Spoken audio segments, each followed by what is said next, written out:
ज्या वेळेला ग्रामपंचायत सदस्य म्हणून किंवा आमचे बापू उपसरपंच म्हणून आमच्यासमोर मागच्या काळापासून ज्या बाजारामध्ये त्या व्यापाऱ्यांना व्यापार करण्यासाठी किंवा इथे येऊन त्यांचा व्यवसाय थाटण्यासाठी अडचणी येत होत्या, त्यांनी त्या अडचणी आमच्यासमोर हा बाजार तिकडं स्थलांतरित करण्याच्या अगोदर पण मांडल्या असत्या तर आम्ही त्याचं निरसन केलं असतं. पण त्यांनी ज्या अडचणी मांडल्यात आता मांडल्यात तर त्यांच्या अडचणीचं आम्ही स्वागतच केलं आणि त्यांच्या अडचणीचं निरसन करण्याचं आम्ही त्यांना पूर्णपणे सहकार्य करू असं आश्वासन दिलं आहे. पण ज्या अर्थी कालच्या 15 दिवसापासून हा बाजार स्थलांतरित झाला, हा बाजार नंतर येणारच नाही, हा बाजार ते येऊ देत नाहीत, ह्या विषयावर गावभर चर्चा होत्या. पण ज्या वेळेला आम्ही ते बाजारासाठी तिकडल्या गाड्या इकडे आणायला किंवा त्या व्यापाऱ्यांना बोलायला गेलो, आम्ही कालच्या मंगळवारी बऱ्याच गाड्या महागाड्या आणल्या आणि बऱ्याच गाड्या त्या कर्नाटक बाउंड्रीपर्यंत नेऊन सोडल्या.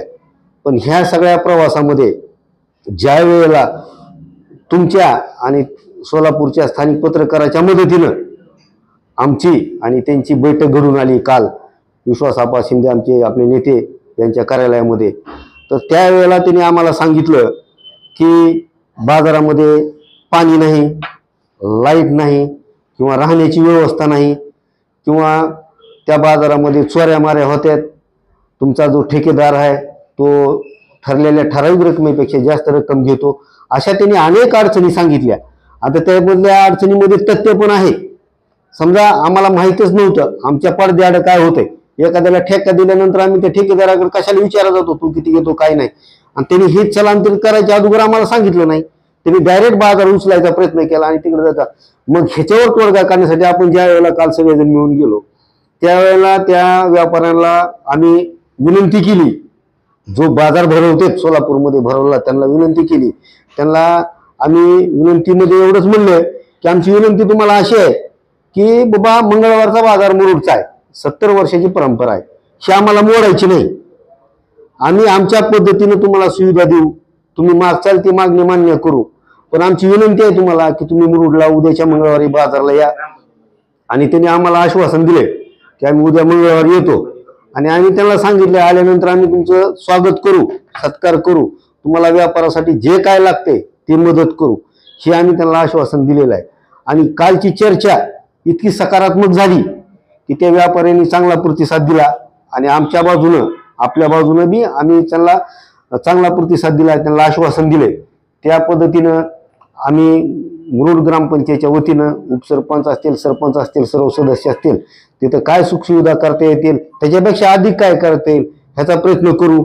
आणि बाजारामध्ये येणाऱ्या व्यापाऱ्यांना, मग ती व्यापारी कुठलेही असू द्या, सोलापूर असतील, काय कर्नाटक असतील किंवा इतर आजूबाजूच्या खेड्यापाड्यातले असतील, ह्यांना कसल्याही प्रकारचा त्रास होणार नाही याची आम्ही पुढील काळामध्ये दक्षता घेणार आहोत, हे आश्वासन दिलं आहे.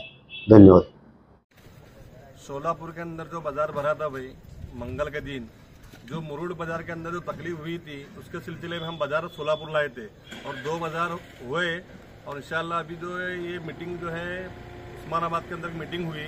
फिर मीटिंग होने के बाद जो मुरुड की जो सरपंच है और पूरी कमेटी है और हमारी सोलापुर कमेटी थी, वहाँ बैठ के डिस्कस करें जो भी उनकी हमारी परेशानी है, जो व्यापारी को जो तकलीफ हुई वो सब तकलीफ का जो है सुविधा देंगे ऐसे उनका बोलना था.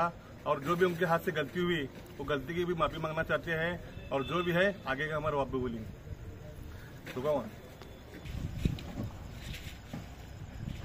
मुरुड के बाजार को जो मुरुड के बाजार को जाते हैं लोग सभी जो ये सोलापुर के लोग जो है मुरुड के बाजार को जाओ और वहाँ के लोग जो है अपने माफी मांगे ले मुरुड के, और अभी आने वाले व्यापार को कोई भी तकलीफ नहीं होगी.